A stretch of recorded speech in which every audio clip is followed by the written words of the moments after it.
청년 실업률이 12% 선을 넘어서 역대 청년 최고치를 일자리를 늘리겠다는 기록했습니다. 정책이 많았지만 취업난은 대학 졸업식이 그대로였습니다. 있었던 달인데 참 안타까운 현실입니다.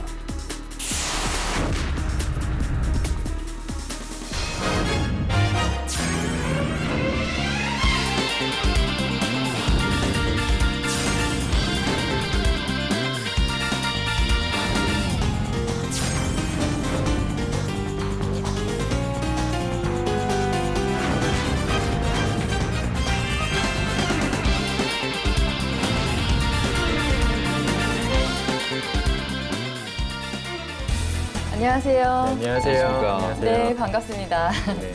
오늘 면사포를 위해서 특별히 시간을 내주신 선생님 계신데요. 간단하게 소개 부탁드립니다. 네, 안녕하세요. 명지대학교 경영교수로 있는 강윤규입니다. 네, 반갑습니다. 두 네, 저는 그때 뵀을 때나 지금 뵀을 때나 참 이렇게 믿음직하게 막 이렇게 믿고 싶은 그런 이미지는 계속 한결 같아서 네. 정말 큰형님의 이미지가 잘 맞는 것 같아요. 알겠습니다. 받아드리겠습니다. 네. 아, 네. 그러면 우리 또 바로 오늘 주제로 넘어가 볼까요? 네네. 우리가 진행하고 있는 코너 이름이 뭔지 아세요? 바로 면사포입니다. 근데 네. 갑자기 저희 코너 이름 왜 물어보시는 거죠? 네, 제가 새삼스럽게 이렇게 물어본 이유가 뭐냐면요.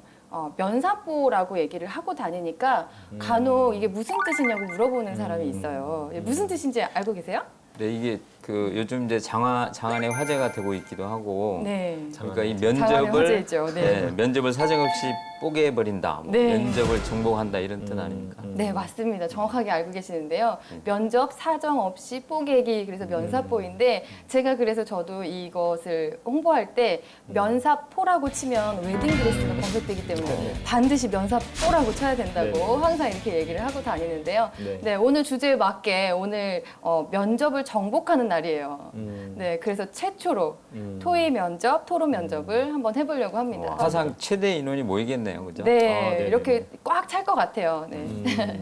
면접을 진행하기 전에요. 저희가 꼭 짚고 넘어가야 될 사항이 있는데요. 바로 네. 면접에 대한 이야기를 좀 나눠보려고 해요. 네네. 면접의 종류에 대해서 좀 같이 얘기를 나눠볼까요? 네, 뭐 면접의 종류에는 뭐 여러 가지가 있겠는데, 뭐 저희가 면사포에서 맨날 하고 있는 1대1 면접이 있을 수 있고, 네네. 그래서 1대1 면접이라는 게 뭐 인성 면접, 또 역량 면접, 뭐 임원 면접, 실무진 면접, 뭐 등등으로 나눠질 수 있는데, 네. 뭐 1대1로 볼 수도 있고, 그다음에 좀 집단의 형태로 뭐 3명, 5명씩 들어가는 뭐 인성 면접 같은 유형의 면접이 있을 수도 있겠고요. 네네. 그다음에 뭐 PT 면접 잘 아시는 PT 면접이나 아니면 집단으로 좀 이루어지는 토의 토론 면접의 형태도 있고요. 네. 그다음에 요즘은 약간 이색 면접을 해가지고 약간 음주 면접이라든지 네. 뭐 산행 면접이라든지 어떤 회사는 족구 면접을 봤던 회사도 좀 있었습니다. 그래서 네. 그러한 면접의 좀 형태로 이루어진다고 보시면 될 것 같습니다. 족구 면접은 저 같은 경우는 못할 것 같은데요. 그거는 꼭 남성 지원자들이 있는 회사에서 하는 건가요? 아니면 이전에 한번 메리츠 화재에서 한번 한 적이 있었는데 네. 뭐 지금은 한지는 제가 정확히 모르겠지만 이전에 네. 여학생들도 실제로 가서 헤딩을 하시더라고요. 그래서 족구 제가 면접, 족구 면접에서 너는 헤딩도 하고. 합격이다라고 얘기했는데 떨어뜨리더라고요. 그래서 아, 족구를 정말 잘해야 되지 않았나 싶은 생각이 좀 들었어요. 제가 봤을 때는 잘하고 못하고가 중요한 게 아니고 네. 얼마나 적극적으로 또 팀에 융화돼서 협력할 그쵸. 수 있느냐 네. 이 부분을 이제 중점적으로 네네. 보는 거죠. 그래서 뭐 네. 족구를 못한다고 해서 반드시 떨어지거나 하지는 않습니다. 그렇죠. 네, 이렇게 다양한 면접이 있다 보니까 우리 취준생들은 굉장히 어렵고 또 이렇게 준비하기 막막할 것 같아요. 이렇게 면접이 다양하다니. 네네. 간단하게 이제 좀 정리를 좀 드리면, 저는 크게 4가지로 면접 종류를 나눠 보거든요. 그러니까 먼저 지원자 기준으로 본다면 개인 면접이냐, 집단 면접이냐 그쵸. 보고요. 두 번째 이제 구성비 기준으로 본다면 네. 면접관 대 지원자 해서 다대다 면접, 그쵸. 다대1 면접, 그리고 1대1 면접은 이제 면접관 1명, 지원자 그쵸. 1명 이렇게 네네. 되는 거고요. 네네. 그다음에 세 번째 유형별 기준으로 본다면 질의응답 우리가 질문하고 자연스럽게 대답하는 그런 일반적인 면접, 그다음에 발표 PT 면접, 토론 토의 면접, 그쵸. 뭐 외국어 면접, 네. 아까 말씀해주신 이색 면접, 그쵸. 상황 면접 뭐 이런 네. 것들이 있을 것 같고요. 네. 그다음에 마지막으로 주제별로 나누게 된다면 인성 면접 그리고 역량 면접 이렇게 나누게 될 것 같아요. 그래서 이게 사실 나누기가 되게 어렵거든요. 네. 그쵸? 명확히 나누기가 어려운데 표준 모델을 제시해 주신 것 같아요. 면접의 특징에 대해서도 좀 알아야 될 것 같아요.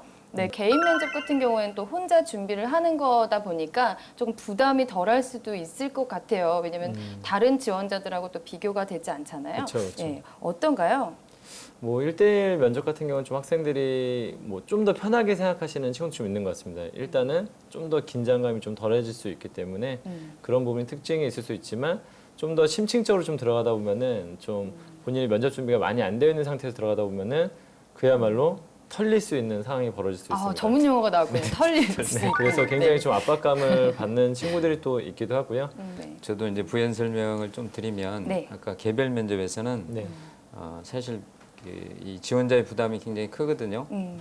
그래서 이제 저희가 흔히 학생들이 면접을 갈 때 자기 스토리를 인위적으로 만들어서 가는 경우가 있잖아요. 네, 그런 이런 경우 건 있죠. 건물입니다. 네. 그래서 그렇죠. 지속적으로 질문이 날라오기 때문에 거짓말이 들통나고 신뢰가 깨질 가능성이 많거든요. 그래서 첫 번째 솔직하게 네. 이게 굉장히 네. 중요하고요. 그다음에 우리가 또 뭐 그 다대일로 본다든지 네. 면접관 뭐 다대 다로 해가지고 면접관 뭐 3명, 4명에 뭐 면접자들도 뭐 3명, 5명씩 들어가서 이제 면접을 보는 경우도 있는데 네. 그 경우에는 또 다른 사람들과 내가 또 비교당할 수 있는 부분들이 있을 수 있겠고요. 그다음에 맞습니다. 네. 또 이미지라든지 또 목소리라든지 표정이라든지 이런 게 전부 다 다른 사람들에 비해서 이렇게 체크당하다 보니까 네. 특히나 압박감을 많이 받는 친구들이 좀 있는데 대체로 근데 여기에서는 그렇게 많은 질문을 던질 수는 없습니다. 네. 잘 내가 면접을 못 보게 되면 정말 2개, 3개 정도 질문을 받는 친구들이 있고 많이 받는 맞습니다. 친구들은 네. 또 7, 8개 정도의 어떤 질문을 좀 집중적으로 받기도 하는데 그래도 비교적 조금은 아주 심층적으로 보기에는 어려운 부분도 없잖아 있기 때문에 네네. 좀 좋은 어떤 이미지를 갖고 면접 보다 보면은 또 유리한 어떤 경우가 발생할 수도 있을 것 같고요. 집단 면접은 비교라고 말씀을 하셨는데 네. 비교가 되기 때문에 처음에 하는 1분 자기소개 있죠. 네. 정말 중요하더라고요. 그렇습니다. 여기서 네. 기선제압이 되고 사실 면접에 전체가 결정된다고 해도 과언이 아니거든요. 네네. 그래서 1분 자기소개 잘 준비해야 그렇죠. 되고 그렇죠. 이 집단 면접 중에서도 우리가 토의 면접, 토론 면접이 있는데 기업체들이 이런 토의 면접이나 토론 면접을 좀 선호하는 경향이 있는데요. 왜 네. 그럴까요? 우선 회사 업무는 혼자 하는 업무가 아니잖아요. 네. 같이 하는 업무거든요. 그래서 팀원 간의 소통 그리고 부서 간의 소통과 이해가 너무 중요한데 사실 개인 면접으로는 이런 소통이나 어떤 커뮤니케이션 능력을 볼 수가 없죠. 네. 그래서 바로 집단 면접, 토론 면접을 보는 거고요. 일단 토론 면접에서는 크게 3가지를 평가한다고 보시면 됩니다. 첫 번째는 커뮤니케이션 능력이죠. 다른 사람과 소통하고 협력할 수 있는지를 보고 네. 두 번째는 또 조직 생활에 필요한 여러 가지 덕목들이 있는데 이 중에서도 특히 수용성을 많이 봅니다. 수용성이요. 네. 이게 과거에는 안 보던 거였거든요. 근데 지금은 상대방이 어떤 의견을 제안할 때 이런 것들을 받아들일 자세가 있으면 기업 전체적인 측면에서 볼 때는 굉장히 건설적인 방향으로 발전할 수 있잖아요. 네. 그래서 두 번째는 수용성을 보고 네. 세 번째는 또 설득력을 통해서 얼마나 협상을 잘 할 수 있는지 이 부분을 봅니다. 여기에 부가적으로 이제 리더십까지 보거든요.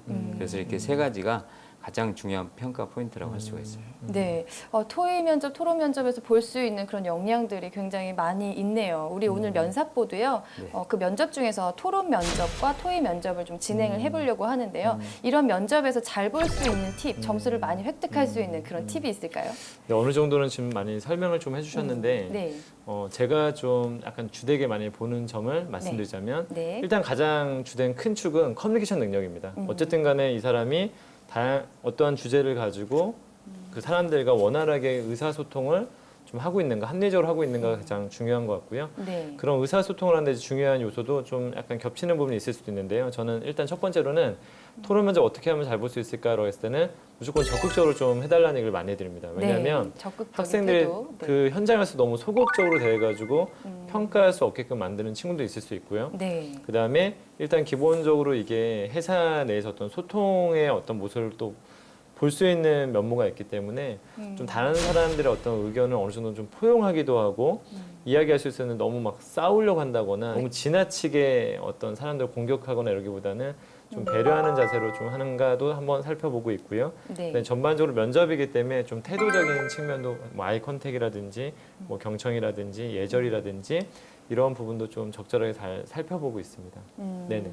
저도 커뮤니케이션 능력을 볼 때에 네. 어떻게 자기 주장을 잘 표현을 하느냐도 중요하지만 다른 사람의 이야기를 끊지 않고 잘 들을 수 있는지 그렇죠. 저도 그걸 좀 중요하게 보고 있거든요. 네네네. 흔히들 이제 학생들이 자기가 커뮤니케이션 능력이 좋다라고 얘기하는 친구들을 보면 말을 하는 건 굉장히 잘하는데 듣는 기술은 좀 부족한 경우가 많더라고요. 맞습니다. 네, 그래서 저도 네. 그런 부분을 좀 중심으로 중점을 두고 좀 보고 있습니다. 네네네. 중요한 얘기죠. 그러면 토의 면접이나 토론 면접을 할 때 우리가 하자마자 막 이렇게 잘할 수는 없잖아요. 이렇게 잘할 수 있는 방법이나 준비해야 되는 것들은 또 뭐가 있을까요? 네, 크게 보면 이제 두 가지 측면으로 나눌 수 있는데 네. 첫 번째는 그 업에 대한 얘기입니다. 그러니까 어떤 회사를 지원을 할 때 그 네. 회사가 종사하고 있는 업종, 다시 말하면 업의 본질에 대해서 분명히 네. 이해를 할 필요가 있고요. 업종에 대해서. 네, 왜냐하면 요즘은 토론 주제가 과거처럼 시사상식이 많이 나오는 게 아니라 회사의 어떤 나아갈 방향에 대해서 제시한다든지 네. 또 기업의 장단점을 제시하고 이 단점을 보완할 수 있는 이런 전략을 제시하는 토론 주제가 많이 나오거든요. 네. 따라서 첫 번째는 업에 대한 이해, 두 번째는 최근에 이제 뭐 시사상식도 안 나오는 건 아니기 때문에 최근 3개월 이내 시사상식을 꼼꼼하게 정리하고 그 개념에 대해서 이해하는 게 중요하죠. 네. 마지막으로 좀 덧붙이자면 네. 이게 감정적 발언은 아까 말씀하신 대로 안 됩니다. 객관적 자료와 데이터를 제시하는 게 좋은데요. 그래서 통계나 수치가 같이 제시가 안 되면 주장일 뿐이고 통계나 수치가 같이 제시되면 이건 사실이 된다. 따라서 통계나 수치를 적극적으로 활용하라. 네. 이게 아주 중요한 팁이 되겠습니다. 네, 근거 있는 데이터를 제시하면서 논리적으로 설득을 시켜야 된다는 그렇죠. 말씀해 주실 것 같아요. 네, 근데 참 다 알고 있는 거지만 사실 이렇게 지키면서 한다는 게 참 어려울 것 그렇죠. 같거든요. 네네. 근데 저도 이제 학생들을 보면 토론 면접이나 토의 면접에서 평소에 그런 어습이라든지 커뮤니케이션 그런 습관들이 많이 이렇게 나오는 것 같아요. 네, 그래서 꼭 확인해 볼 수 있는 그런 검증할 수 있는 면접 스타일이 아닌가 조금 힘들긴 하겠지만 네네네. 네, 그렇게 생각이 듭니다. 네, 저도 가끔씩 이제 학생들하고 좀 토론 면접을 하다 보면은 내 의견을 반대를 던지면 좀 뭔가 좀 기분이 안 좋아지더라고요. 그러다 보면은 템포가 빨라지는 것을 좀 느낄 수도 있었고, 네. 근데 실제로 그런 사례가 한 번 있었는데요. 예전에 효성에서 면접 봤던 친구의 사례입니다. 네. 좀 오래된 사례이긴 한데 이 학생들에게 준비할 시간을 주었는데 준비할 때 이제 학생이 잘 못하다 보니까 너가 이 말하고 내가 이 말하고 이렇게 딱 이야기할 것들을 나눴는데 이 한 친구가 전부 다 그걸 뺏은 겁니다. 한 친구가 뺐고 이 친구들은 또 뺐다 보니까는 본인은 아무 말도 못하고 면접이 종료가 된 상황이 벌어진 적이 있었는데 그리고 실제로 싸움이 한 번 났었습니다. 실제 회사에서. 면접 끝나고인가요? 아니면 면접 면접 중에? 끝나고 나서 네. 싸움이 나왔고 인사 담당자님께서 밖에 나가서 싸우시라고 해가지고 그때 회사 면접에서 쫓겨났던 친구들이 좀 있었는데 그래서 네. 감정적 대응은 굉장히 위험하다라고 말씀을 드려보고 싶습니다. 이런 일이 진짜 가끔 일어나는 거예요. 회사 토론하다가 싸운 사례도 저는 알고 있습니다. 토론하다 이제 감정이 격해지니까 네. 싸우니까 나가서 싸우라고 했는데 뭐 그 자리에서 계속 이게 싸움이 격화된 거예요. 그래서 우리 경비 보시는 분 불러다가 네. 쫓아낸 그런 경우도 있거든요. 정말 그 면접 보다가 네, 아무래도 참 취업이 중요한 문제이기 때문에 누구에게도 좀 포기할 수 없는 그런 부분이잖아요. 그래서 그렇죠. 좀 감정이 격해지는 것도 있는 그렇죠. 것 같은데 참 차분하게 감정 컨트롤을 잘 하고 맞습니다. 마무리를 네네. 해야 되는 게 참 중요한 것 같습니다. 오늘 방송을 보면서 이 집단 면접에 좀 부담을 갖고 계신 분들이 있다면 오늘 좀 방송을 보고 좀 힘을 내시길 바랍니다. 네. 네, 잘할 수 있을 거라고 네. 저는 이제 자신 있게 말씀드릴 수 있을 것 네네. 같아요.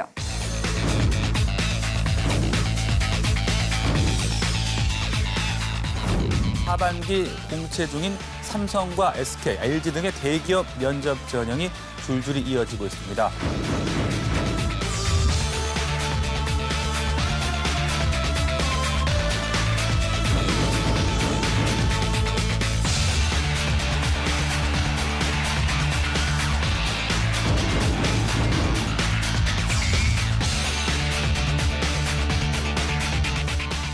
하반기부터 지원자가 면접관과 토론하는 창의성 면접이 추가됐습니다. 경험과 전문 지식이 월등한 상대와 겨루는 만큼 토론 기출 문제를 뽑아 준비생들끼리 압박형 토론을 연습하는 게 도움이 됩니다.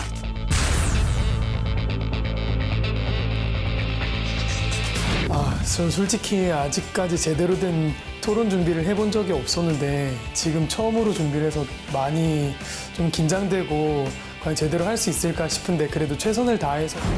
사실 제가 면접을 실제로 아직 제대로 본 적도 없고 특히 토론 면접, 토의 면접이라는 형식은 처음이라서 굉장히 많이 떨리는데 그렇지만 최선을 다해서 하도록 하겠습니다. 제가 평소에 좀 그러니까 체계적으로 말하는 거에 조금 자신이 있는 상황이 아니기 때문에 조금 좀 떨리긴 하는데요. 그래도 준비한 만큼 최대한 열심히 해보려고 합니다.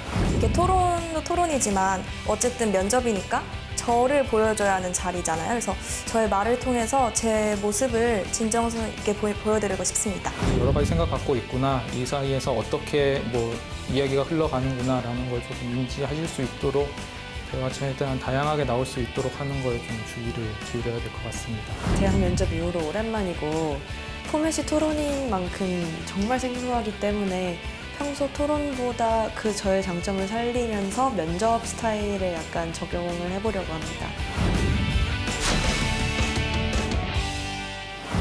안녕하세요.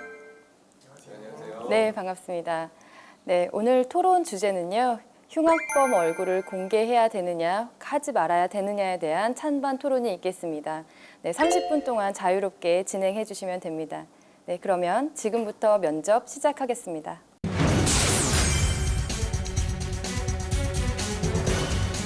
안산 대부도 토막살인 사건 피의자인 조성호가 구속됐습니다. 경찰은 범행 수법이 잔혹한 만큼 피해자의 실명과 얼굴을 공개했습니다. 알 권리 보장과 범죄 예방 차원에서 할 수 있도록 하고 있습니다. 연쇄살인범 강호순을 시작으로 김길태, 오원춘, 박춘풍, 김사훈 등 흉악범들의 이름과 얼굴이 공개됐습니다. 이러한 흉악한 범죄자는 또 여죄의 피해자가 있을 수도 있고 다른 문제, 이런 범죄자는 공익상 공개해야 된다고 저희들은 판단했습니다. 네, 부천 초등학생 시신 훼손 사건의 부모 얼굴이 공개되지 않았습니다. 남은 딸에게 상처가 될 수 있다고 판단해 얼굴 비공개를 결정했습니다. 흉악범 얼굴 공개에 대한 좀 더 명확한 기준이 필요하다는 지적입니다. 맞거든요! 맞아요! 저 사람 얼굴을 공개하라! 얼굴을!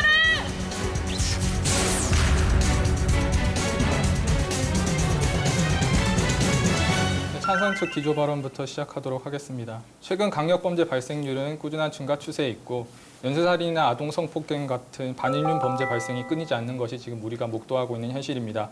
이를 고려할 때 흉악 범죄자의 얼굴과 신상을 공개하는 것은 국민 법감정과도 일치하다는 것 알 수 있습니다. 신상 공개의 필요성, 다음 3가지 이유로 말씀드리도록 하겠습니다. 첫 번째, 국민의 알 권리를 위해서입니다.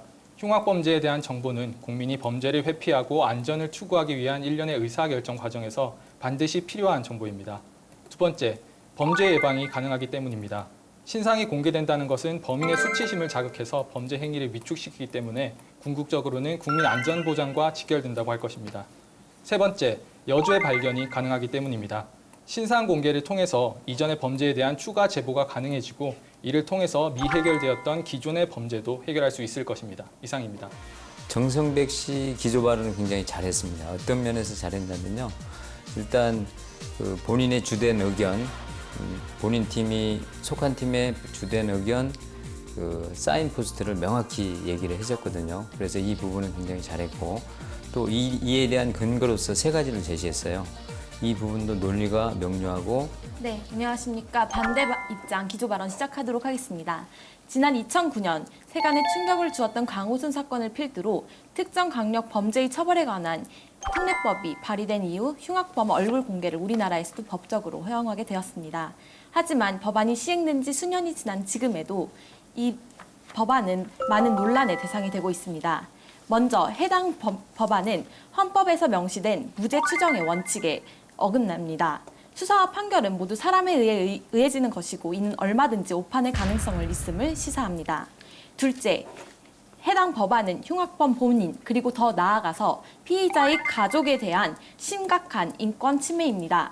특히나 범죄자 가족이라는 이유만으로 사회적으로 낙인될 수 있고 또한 연좌제를 치를 수 있는 가능성이 있다는 점에서 이는 대중을 위해 소수의 기본권을 침해하는 심각한 오류를 범한다고 할 수 있습니다.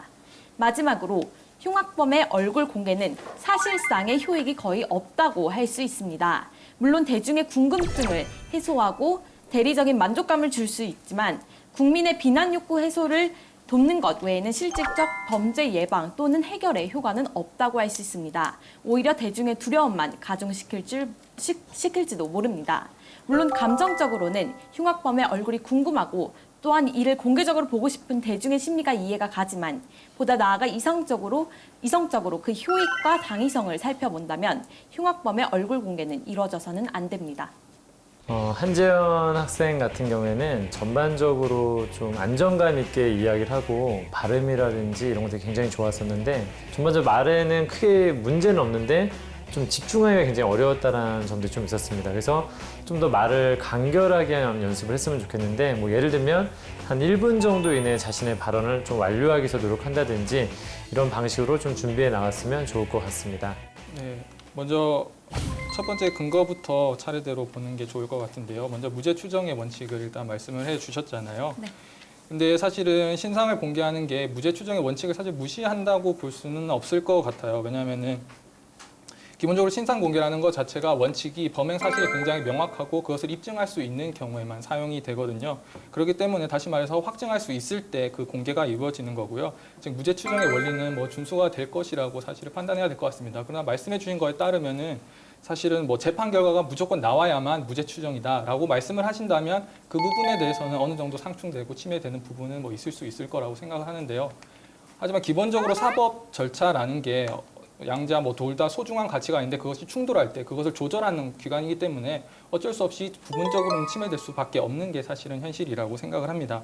이런 관점에서 본다면 현 상황에서는 강력범죄가 급증하고 있고 이를 위해서 국민의 안전을 보장하기 위해서 알 권리를 좀 더 확증해야 된다는 그런 측면에서 좀 더 이런 측면에서 좀 더 보호가 이루어져야 된다고 생각을 하고 있습니다. 네. 방금 말씀해주신 부분에 대해서 두 가지 지점에서 반박을 드리고 싶은데요.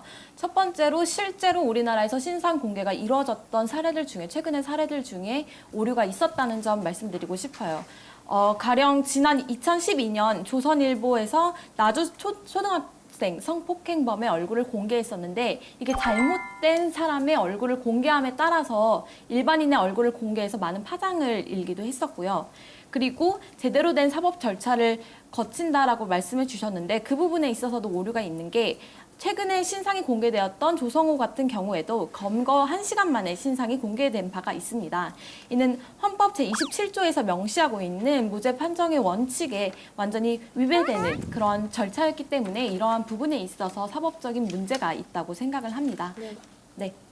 앞서 말씀해주신 두 가지 근거 충분히 잘 들었고 그것이 사회적인 파장을 불러올 수 있다는 점 또한 저희도 숙지하고 있습니다. 그러나 지금 말씀해주신 것은 제도를 개선해야 할 근거이지 제도 자체에 반대를 해야만 할 근거가 아닙니다.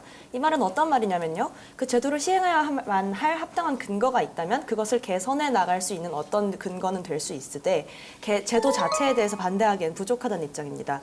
그렇다면 저희 측에서 입증을 해야만 할 것은 왜 이 제도가 필요한가겠죠. 세 번째 논거에서 말씀을 해주셨듯이 어떤 효능이 있다면 이것은 사회적 제도로서 인정을 받을 수 있습니다. 저희 측에서 효능을 두 가지로 나눠서 살펴보자면 첫 번째로 범죄자에 대한 예방 효과 그리고 여죄 같은 것을 추가적으로 판정해낼 수 있는 그런 전체적인 효과가 있을 것이고요. 또 사회 구성원 전반, 이것은 두 번째 효과인데요. 사회 구성원 전반에 대한 심리적 안정감을 불러오는 사회적 효과가 있습니다.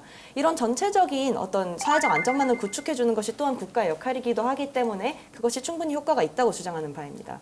먼저 개선을 해야 된다고 말씀을 하셨는데 이게 개선이 되고 있어야 되는데요. 2012년에도 이렇게 잘못된 판례가 잘못 공개한 사건이 있었지만 이 흉악범이라는 것을 기준이 정확하냐는 거죠.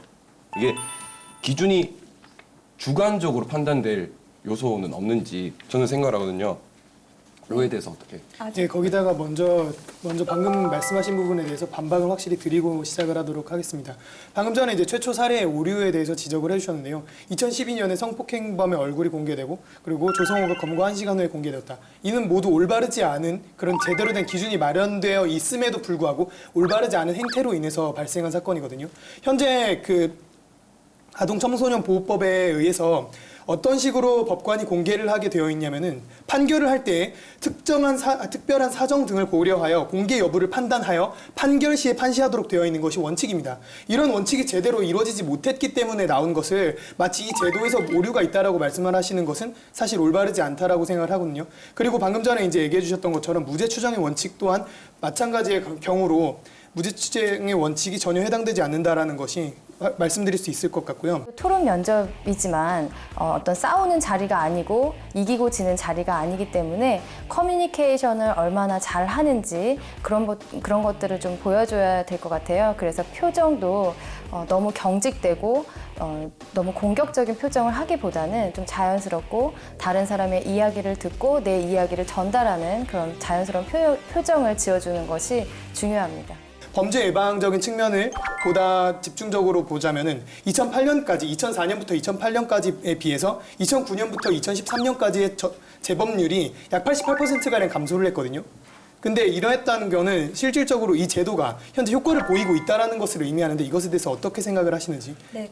한번 부탁드립니다. 재범률이 낮아졌다고 하셨는데 그게 과연 이런 강력 범죄자를 얼굴을 공개해서 발생하게 된 것인지 그 직접적인 인과관계를 조금 더 보충 설명해 주시면 좋겠고요. 그리고 아까 민지 씨께서 말씀하신 부분에 대해서도 반박을 드리도록 하겠습니다. 예방 효과에 대해서 말씀하셨습니다. 저도 예방 효과가 충분하다면 이러한 제도를 도입하는 것에 찬성합니다. 하지만 예방 효과가 있다라고 하셨지 어떤 식으로 있었는지에 대해서 조금 더 실질적인 근거를 통해서 저희에게 설명해 주시면 좋겠습니다. 네, 저희 그리고 한 가지만 더 말씀드리겠는데요.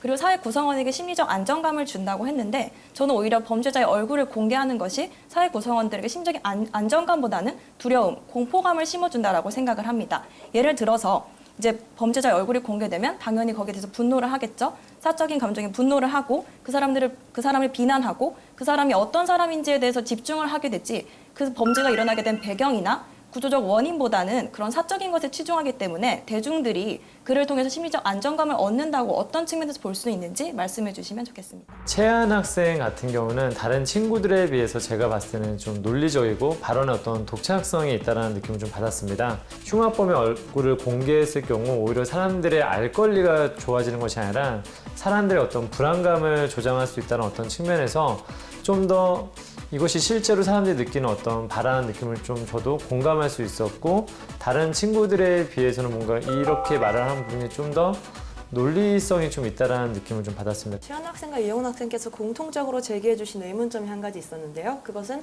이렇게 대중이 그 사람의 신상에 대해서 좀 더 집중하기 때문에 그리고 그것이 심지어 공소제기 이전에 이루어지기 때문에 정합적으로 별로의 효과를 볼 수 없을 것이다 라고 말씀을 해주셨습니다. 그런데 이것이 과연 제도의 문제인가요? 이것은 언론기관의 문제라고 말씀을 드리겠습니다. 우리나라 언론은 지속적으로 화제가 될 만한 거리를 물고 그것을 과열시켜서 국민들의 관심을 끌려는 경향이 없잖아 있고요. 이런 것들이 잘못 남용되기 때문에 정합적으로 나타나는 문제이며 이것을 개선해야 할 문제이지 제도 자체의 문제점이 아니라고 저는 이것을 분명히 지적을 드리겠고요. 민지 씨는 한마디로 얘기하면 어테크형 토론자입니다. 그래서 이제 뭐 배경을 보면 민지 씨가 워낙 토론 동아리에서 많이 활동을 한 그런 배경인 것 같고요. 그러니까 말을 이어가는 건 굉장히 잘하죠. 결국 전투에서는 이기지만 전쟁에서 질 수 있는 거죠. 다시 말하면 면접에서 말은 잘하지만 면접에서 결국 선택받지 못할 가능성이 있습니다.